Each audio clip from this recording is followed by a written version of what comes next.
Innal hamdalillah nahmaduhu wa nasta'inuhu wa nastaghfiruh wa na'udzu billahi min shururi anfusina wa sayyiati a'malina may yahdihillahu fala mudhillalah wa may yudlil fala hadiyalah.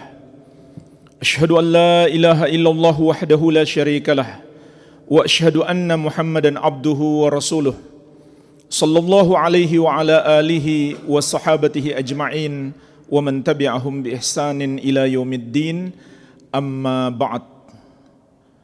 Fa ikhwani fid din rahimani wa rahimakumullah. Qala Allah Ta'ala fi kitabihil karim, ya ayyuhalladzina amanu taqullaha haqqa tuqatih wa la tamutunna illa wa antum muslimun. Ya ayyuhan nasu taqu rabbakumul ladzi khalaqakum min nafsin wahidah wa khalaqa minha zawjaha wa batha minhuma rijalan katsiran wa nisaa wattaqullaha alladzi tasaaluna bihi wal arham innallaha kana 'alaikum raqiba. Ya ayyuhalladzina amanu taqullaha wa qulu qawlan sadida yuslih lakum a'malakum wa yaghfir lakum dhunubakum wa may yuti'illaha wa rasulahu faqad faza fawzan 'azima. Kaum muslimin jamaah salat Jumat yang saya cintai dan saya muliakan, rahimani wa rahimakumullah. Semoga Allah Subhanahu wa taala senantiasa mencurahkan rahmatnya kepada kita sekalian. Sesungguhnya di dalam Al-Qur'anul Karim ada satu surat yang sangat agung yang menyamai sepertiga Al-Qur'an. Sampai Rasulullah sallallahu alaihi wasallam bersumpah, "Walladzi nafsi biyadih, innaha lata'dilu thulutsal Qur'an." Demi Allah yang jiwaku ada di tangannya, sesungguhnya surat itu semisal dengan sepertiga Al-Qur'an. Itulah jamaah sekalian surat Al-Ikhlas. Qul huwallahu ahad, Allahu samad, alladzi lam yalid wa lam yulad wa lam yakul lahu kufuwan ahad. Surat yang selalu kita baca, yang sudah sangat kita hafalkan. Surat yang sangat agung ini hanya 4 ayat, sangat singkat, tetapi membacanya seperti membaca sepertiga Al-Quran. Berarti orang yang membacanya 3 kali sama dia dengan membaca seluruh Al-Quranul Karim. Rasulullah SAW juga mengabarkan, man qara'a 10 marratin Qul huwallahu ahad banallahu lahu baitan fil jannah. Barang siapa membaca 10 kali Qul huwallahu ahad Allahu samad lam yalid wa lam yulad wa lam yakul lahu kufuwan ahad, maka Allah akan membangunkan untuknya sebuah rumah di surga. Dan jemaah sekalian, ini termasuk surat yang dianjurkan untuk selalu kita baca setiap hari dalam sejumlah amalan yang sangat agung. Di antaranya dalam solat-solat sunnah. Pertama pada solat witir. Kalau kita witir 3 rakaat, dianjurkan rakaat pertama membaca Sabbihisma Rabbikal A'la. Rakaat yang kedua Qul ya ayyuhal kafirun. Rakaat yang ketiga Qul huwallahu ahad. Kita bangun di malam hari, di akhir malam, maka ibadah kita ditutup dengan 3 surat ini, di antaranya surat Al-Ikhlas. Kemudian kita mengawali hari saat masuk waktu fajar. Dianjurkan juga dalam solat sunnah sebelum subuh atau solat sunnah fajar, kita membaca di rakaat yang pertama Qul ya ayyuhal kafirun, dan rakaat yang kedua Qul huwallahu ahad sampai akhir surat. Kemudian kita masuk di awal malam. Dianjurkan untuk kita baca dalam solat sunnah setelah maghrib Qul ya ayyuhal kafirun di rakaat yang pertama dan Qul huwallahu ahad di rakaat yang kedua. Begitu pula jemaah sekalian, kalau kita melakukan tawaf saat kita haji atau umroh, setelah itu, setelah tawaf kita sholat 2 rakaat. Di belakang Maqam Ibrahim, tempat Nabi Ibrahim alaihissalam berdiri saat membangun Ka'bah. Disunahkan kita sholat 2 rakaat, membaca Al-Kafirun di rakaat yang pertama dan Al-Ikhlas di rakaat yang kedua. Ini menunjukkan kepada kita jemaah sekalian betapa agungnya surat ini. Sampai dalam 4 sholat sunnah ini Allah sunnahkan, syariatkan kepada kita untuk selalu membacanya. Setiap hari, di akhir malam, di awal hari, dan di awal malam. Dan juga dianjurkan dibaca sebelum kita tidur. Kita baca Al-Ikhlas, kemudian Al-Falaq, kemudian An-Nas. Kita baca dalam keadaan kita kumpulkan 2 tangan kita. Setelah itu kita tiup, lalu kita usapkan ke seluruh anggota tubuh kita yang bisa kita jangkau. Dimulai dari kepala, wajah, bagian depan tubuh, dan seterusnya. Ulangi itu sebanyak 3 kali. Ini termasuk cara kita minta perlindungan kepada Allah dari segala kejahatan makhluknya saat kita tidur. Bahkan jemaah sekalian juga surat ini dianjurkan dibaca. Dibaca Al-Ikhlas 3 kali, Al-Falaq 3 kali, kemudian An-Nas 3 kali di setiap pagi dan petang, atau setiap ba'da subuh dan ba'da maghrib. Ini masuk dalam zikir pagi petang. Dan ba'da zuhur, ba'da asar, serta ba'da isya dianjurkan baca sekali. Al-Ikhlas sekali, Al-Falaq sekali, dan An-Nas sekali. Ini menunjukkan kepada kita betapa agungnya surat ini, sehingga harus kita pahami baik-baik dan kita yakini kebenarannya. Niscaya jemaah sekalian, ini termasuk kunci surga, bahkan kunci surga yang utama, karena di dalamnya terkandung tauhid, mengesahkan Allah subhanahu wa ta'ala, memurnikan keimanan kita bahwa hanya Allah Rabb kita dan hanya Dia yang berhak disembah. Sehingga ada seorang sahabat, setiap solat sebelum membaca surat lain selalu dia baca surat Al-Ikhlas.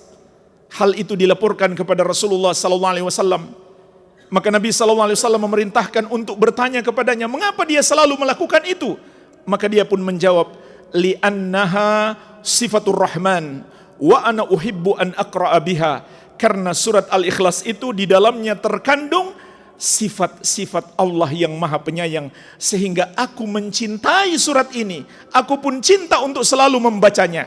Maka Nabi SAW bersabda, akhbiruhu bi anna Allah yuhibbuhu. Maka kabarkan kepada dia bahwasanya Allah pun mencintai dia. Karena dia cinta dengan surat Al-Ikhlas. Disebabkan di surat Al-Ikhlas ada sifat-sifat Allah yang Maha Penyayang, dia pun solat selalu membaca surat ini. Dalam riwayat yang lain Nabi SAW sendiri berkata kepadanya, hubbuka iyyaha adkhalakal jannah.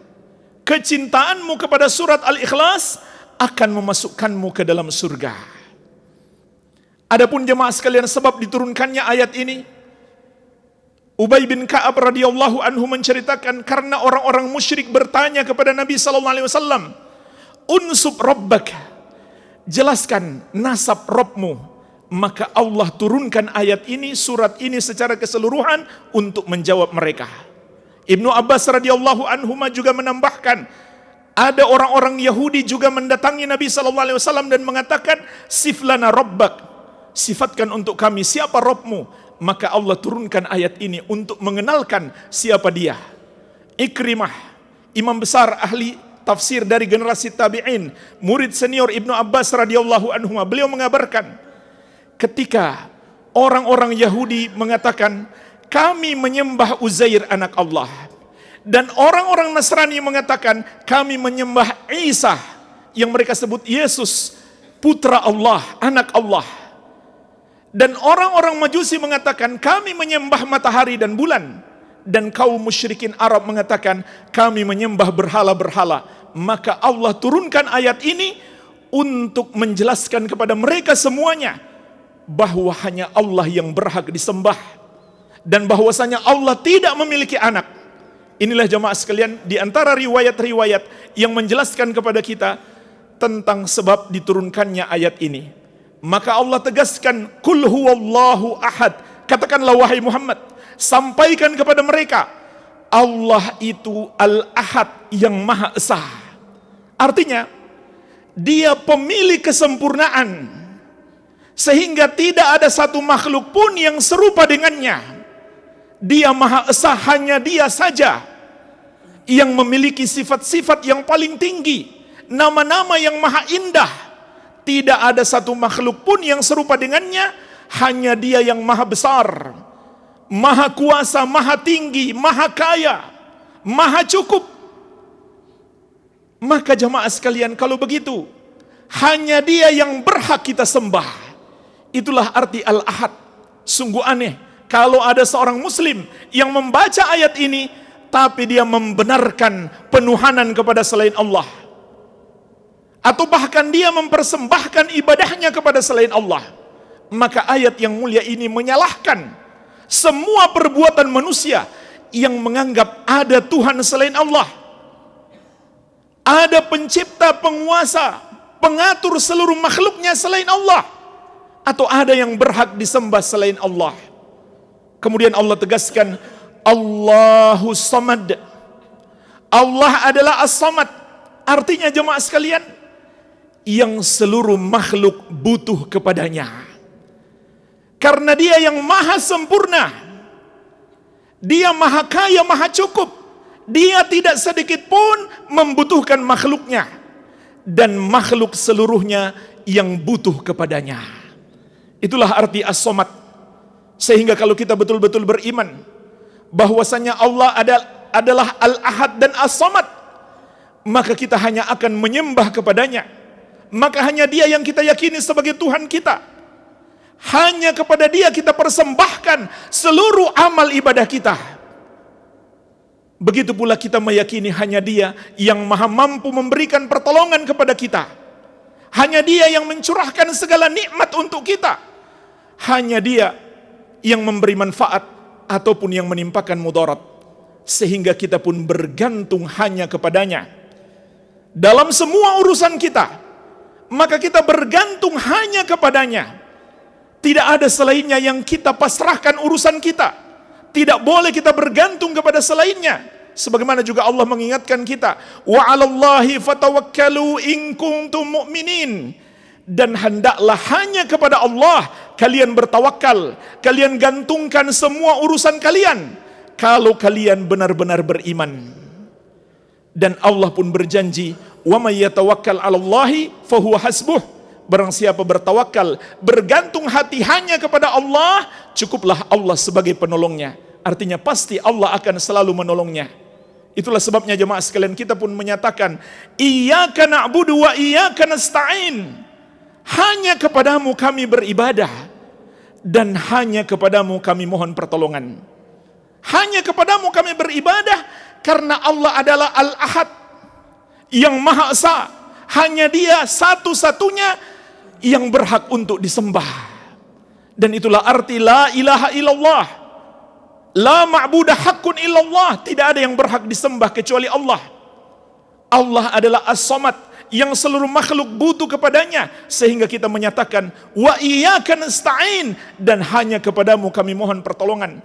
Kami tidak butuh kepada selainmu, kami tidak meminta kepada selainmu. Hanya Engkaulah yang maha mampu memberikan pertolongan kepada kami. Oleh karena itu jemaah sekalian, ketika Ibnu Abbas radhiyallahu anhuma masih kecil, umurnya baru 9 tahun, Rasulullah SAW sudah mengajarkan kepadanya, idza sa'alta fas'alillah wa idza sta'anta fasta'in billah. Kalau kamu mau minta sesuatu, mintalah kepada Allah. Kalau kamu butuh pertolongan, mintalah pertolongan itu kepada Allah Subhanahu wa taala, karena Dialah As-Samad. Wabillahi taufik. Alhamdulillah, wassalatu wassalamu ala Rasulillah wa ala alihi wa sahbihi wa man walah, wala hawla wala quwwata illa billahi wa ba'd. Fa ikhwani kaum muslimin jamaah salat Jumat yang saya cintai dan saya muliakan, rahimani wa rahimakumullah. Kemudian Allah menyatakan, lam yalid wa lam yulad. Allah tidak beranak dan tidak diperanakan. Allah tidak memiliki anak, tidak pula memiliki orang tua, sebagaimana Allah tidak memiliki istri. Karena sesuatu yang lahir, dia sebelumnya tidak ada. Sedangkan Allah dialah al-awwal, yang maha awal, yang tidak ada awalnya, permulaannya. Dia yang mula-mula sebelum segala sesuatu, sehingga dia disebut al-awwal, yang maha awal. Tidak ada satupun sebelum dia. Sedangkan yang memiliki ayah, yang memiliki orang tua, maka dia adalah makhluk yang sebelumnya tidak ada, dan kelak dia pun akan musnah. Sedangkan Allah, dia yang awal dan yang akhir, dia kekal abadi. Dan ketahuilah jemaah sekalian, orang yang berkeyakinan dan mengatakan Allah punya anak merupakan satu bentuk penghinaan kepada Allah. Karena itu menunjukkan Allah adalah makhluk yang membutuhkan anak. Karena dia telah menyamakan Allah dengan makhluk yang lemah, yang butuh kepada anak. Sehingga jemaah sekalian, Allah Subhanahu wa taala sangat murka ketika hamba berkata Allah punya anak. Allah telah memberikan peringatan keras di dalam Al-Quran. Wa qalatil yahudu Uzair ibn Allah, wa qalatin nasara al-masih ibn Allah, dzalika qauluhum bi afwahihim yudahi'una qaulal ladzina kafaru min qablu qatalahumullahu anna yufakun. Orang-orang Yahudi berkata Uzair anak Allah. Orang-orang Nasrani berkata Al-Masih Isa anak Allah. Itulah kata Allah ucapan-ucapan buruk yang keluar dari mulut mereka, dikarenakan mereka mengikuti nenek moyang mereka dahulu yang sudah kafir. Ketika Nabi SAW datang, mereka tidak mau mengikuti beliau, mereka terus mengikuti nenek moyang mereka. Qatalahumullahu anna yufakun. Maka Allah memerangi mereka. Bagaimana bisa mereka dipalingkan? Oleh karenanya jemaah sekalian, Allah mengabarkan kepada kita, di antara tugas Nabi Muhammad SAW, wa yunziral ladzina qalu ittakhadallahu walada. Muhammad itu bertugas untuk mengingatkan orang-orang yang berkata Allah punya anak. Dan Allah kabarkan kepada kita betapa dahsyatnya murka Allah. Wa qalu ittakhadar rahmanu walada laqad ji'tum syai'an idda takadu samawati yatafattarna minhu wa tanshaqqul ardu wa takhirrul jibalu hadda an da'u lirrahmani walada. Mereka mengatakan Allah yang maha penyayang memiliki anak. Hampir-hampir langit pecah karena ucapan itu. Hampir-hampir bumi terbelah dan gunung-gunung pun runtuh karena mereka mengatakan Allah memiliki anak. Maksud ayat ini jamaah sekalian, langit, bumi dan gunung-gunung merasa takut ketika manusia mengatakan Allah punya anak, karena mereka tahu saat manusia berkata seperti itu Allah sedang murka semurka-murkanya. Kalaulah Allah tidak menahan, niscaya langit, bumi dan gunung-gunung sudah hancur. Maka jemaah sekalian, kita pun harus takut. Ini adalah dosa yang sangat besar, yang paling Allah murkai, karena di dalamnya terkandung penghinaan kepada Allah. Itulah sebabnya di ayat yang lain Allah mengatakan, wa qalu ittakhadar rahmanu waladan subhanah. Dan mereka berkata Allah memiliki anak. Maha suci Allah. Artinya perbuatan mereka itu mengotori kemuliaan Allah, melecehkan kebesaran Allah, sehingga Allah mengatakan subhanah, maha suci dia. Rasulullah SAW juga bersabda, la ahada asbaru ala Allah, la ahada asbaru minallah ala adhan sami'ahu innahum yaj'aluna lahu waladan wa innahu yarzuquhum wa yu'afihim. Tidak ada yang lebih sabar dari Allah ketika mendengarkan ucapan buruk tentangnya, yaitu ketika mereka mengatakan Allah memiliki anak, dan Allah terus memberikan rezeki dan menganugerahkan afiah untuk mereka. Ini sebagai renungan kepada orang-orang yang mengatakan Allah memiliki anak, atau yang menyetujui mereka, atau yang mendukung mereka, bahwa ini adalah hal yang sangat Allah murkai. Rasulullah SAW juga bersabda, Allah Subhanahu wa taala berfirman dalam hadis qudsi, "Kadzaban ibnu Adam wa syatamani, kadzaban ibnu Adam wa lam yakun lahu dzalik, wa syatamani wa lam yakun lahu dzalik." Anak Adam mendustakan aku, padahal dia tidak pantas melakukan itu. Anak Adam mencaci aku, padahal tidak pantas dia melakukan itu. Fa amma takdzibuhu iyaya fa qawluhu lan yu'idani kama bada'ani. Adapun pendustaan anak Adam kepadaku ketika dia mengatakan Allah tidak bisa menciptakan aku seperti Allah, Allah tidak bisa mengembalikan aku, menciptakan aku untuk kedua kalinya, membangkitkan aku setelah mati sebagaimana Allah menciptakan sebelumnya. Maka Allah membantah ucapannya. Allah mengatakan, "Walaisa awwalul khalqi bi ahwana alayya min i'adatihi."